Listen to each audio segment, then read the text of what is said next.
There's a huge war going on right now between Ben Shapiro and Tucker Carlson for Tucker having Nick Fuentes on the show. And I just want to wade into this a little bit and give a fair analysis of who I think's right and wrong in this, if anybody has decent points. But let's just check out this clip from Ben. He did this long show here. I'll put a link to it, but watch this. And then we're going to go to Tucker's side of things. You think that if you watch the interview, because Tucker Carlson decided that it was important not only to host Fuentes, but to smooth over his views, water them down, and make them far more palatable to a normal audience. As we'll discuss in a bit, this is what Tucker Carlson does for a living. But back to Nick Fuentes. To understand just what Tucker did here, we must actually examine what Nick Fuentes says on his show, and has said for almost a decade, because he was asked precisely 0 questions about any of what you're about to see by Tucker Carlson. Nick Fuentes says women want to be raped. A lot of women want to be raped. And when I say raped, I mean like, that sounds bad when I say it like that. But there's like a lot of women that really want a guy to beat the shit out of them. But also they have to pretend, but part of it is they have to pretend like they don't. Nick Fuentes says that his followers should kill, rape, and die in his name. Raise your right hand. All right, everybody raise your right hand. Raise your right hand. Repeat after me. I will kill, rape, and die for Nicholas J. Fuentes. Nick Fuentes says that women are whores who shouldn't be in politics. I will continue my crusade against women in politics. It's always like this, and it's so ironic. Women are like, I don't like, when you say, you have to affect the face. When you say to repeal the 19th Amendment, that offends me. That hurts my feelings. It's like, have you ever stopped and considered that maybe if you get offended, I'm going to just pause it here for a second, but check this out. So Ben has a ton of these clips, and they all make Fuentes look bad. Now, I'm not going to say these are out of context. I think they're from, he said like 6 years ago, but he still says like inflammatory stuff all the time. He's 27, I think. Not that that's a real excuse, but so far I'm sort of with Ben in the sense that, like, if this is all the context I have, this guy sounds like a complete ass, right? There's just no question about it. So Ben's overall point is basically, look at this huge list of garbage that the guy says, and there is a lot more of it if you go clip after clip. So why give this guy a platform if you do, like Tucker, then you sort of introduce him to more people and you water down the views. But here's the problem with Ben's thinking on this. A, this Fuentes guy has a huge platform, like millions of people already watch the guy. And B, Tucker could actually maybe change his views, which I'm going to show he does push back, and I think he does to a certain extent. So Ben wants to be like basically what he accuses the left of, which is, he says it's not cancel culture. I would say it is cancel culture, because he just wants to say, look at like the series of clips. I proved he's bad, so let's hear nothing else. There's nothing else you're even allowed to hear. He wants everything to be viewed through this lens only. So even though I agree these are bad clips, if millions of people are watching the guy like every day, I'm sort of curious what else is going on. So now let me just take a little clip of Tucker's thing and show that he is pushing back on stuff. Now watch this. Now keep in mind, Tucker's 56. He's happily married. Nick is young enough to be his son. I mean, there's a 29-year age gap between the two. And I think here Tucker's not talking down to him really, but really letting him know, like, you have an immature view here. So he is pushing back. And if you watch the whole 2.5 almost hour video, you'll see he does this all the time. But watch this interaction. I do think, I just noticed this, that men who stay unmarried for too long become like kind of fragile. There's something about the give and take. There's something about living with, in fact, I think it's the key to life, someone you don't fully understand, that broadens you, that keeps you always thinking, that makes you wiser, more patient, more thoughtful, more self-aware, and more flexible. And those are all good qualities. And the absence of that like in homosexuality or like men who are single too long, they get very rigid. Have you ever noticed this? Now, just before I get to Nick's answer, I mean, think about this. First of all, Tucker knows for a fact that Nick is unmarried, single, never lived with a woman ever.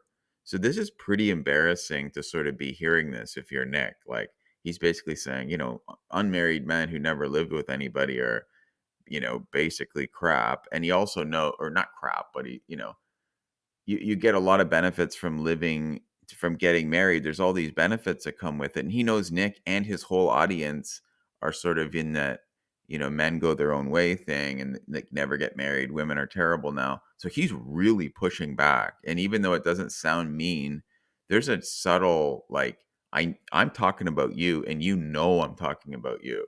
So watch Nick's answer here. I like things the way I like them, and they just get like, no. Oh, yeah. I certainly get what you mean by that. Yeah, you don't want that. Yeah.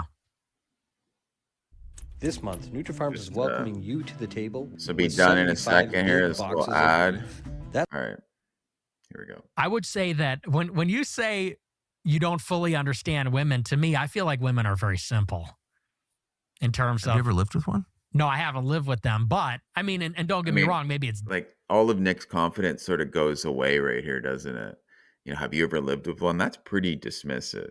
And I like it. I mean, I'm a married guy as well. I'm between their ages. But he's basically like, listen, buddy, like, you've never even lived with one. You don't even know what you're talking about. And he's red. I mean, he doesn't. So I think Tucker's doing a good job kind of pushing back against this, and he's speaking without shouting at him, because if he did, they'd just be in this, they'd be enemies totally. But now he's giving Nick's audience, a young male audience, a chance to watch Nick sort of embarrassed here and maybe slowly start to rethink their, views on getting married in the future and stuff. difficult, but I feel like they're pretty simple. We're all pretty simple. I mean, no one's more simple than I am, but we're all pretty simple. But what I mean is, like, on a day-to-day, on the level of experience, like, you don't always understand what they're saying because see. it's never about what they say it's about. Right. And men just tend to be kind of dog-like in their straightforwardness. I'm hungry, I'm horny, whatever it is. I disagree. I feel like men are complicated. I feel like women are like, I'm hungry, I'm horny. I feel like men are very complicated. Really, how? Because men are masters of the universe. Women are the universe. This is what Spengler says about them. And so I think that men have like a deep connection to things like math and space, and they want to conquer the world. Of course. And, things like this. And women, I feel like, are actually very primal and instinctual. Yes. They much want security. earthier. Yes. Chthonic. They're of the 100%. terrestrial. Never embarrassed by bodily functions. Men are so Yes. squeamish. Yes. Women are not at all. They give birth. No, that is absolutely true. But I mean, in the way that women present their concerns, there's almost always something that's not being fully expressed. So Tucker's like fatherly almost here and explaining, like, this is how it is. And I understand that's what you're thinking at your young, naive age. And I'm going to try to be nice about it, but I hope you slowly get out of these views. And I'm noticing there's some people, like, on the Tucker camp that are saying, and he said this before, like, he thinks Nick's very talented and he knows he has a big audience. And I'm seeing, like, Patrick Bet David did this too. He brought Nick on, and they're saying, I want you to be more mature, basically, when you're speaking to these audience. And they're subtly giving them these tips. And Ben's sort of saying, nope, throw the baby out with the bathwater. Look at all these terrible things he said. That's enough to ban him for life. And what's really at the core of this is Nick is on a side that's really saying, like, be cautious of all the influence that Israel has on the US government. And Tucker's definitely on that side as well. And Ben is completely on the other side. And he's scared to have that conversation. Ben wants to shut that out entirely rather than hear about it. He doesn't want to deal with the tough conversation, which is, yes, I know terrible things happened on October 7th. And there's a lot of bad things that happened.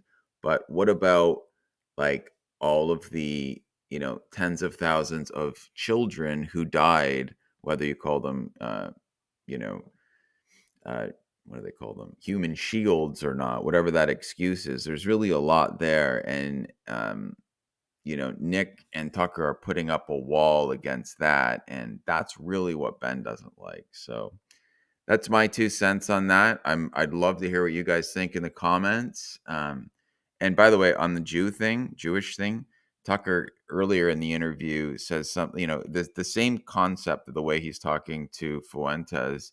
He's saying like it's really not all Jews, not even close. And the Christian religion, which they're both a part of, explicitly says don't blame like an entire group. That's like the core of what you're supposed to do. So he's being fatherly, kind of teaching him in that way too, just like he did with women. So that's my overall take, and love to hear what you think, and we'll see you in the next one.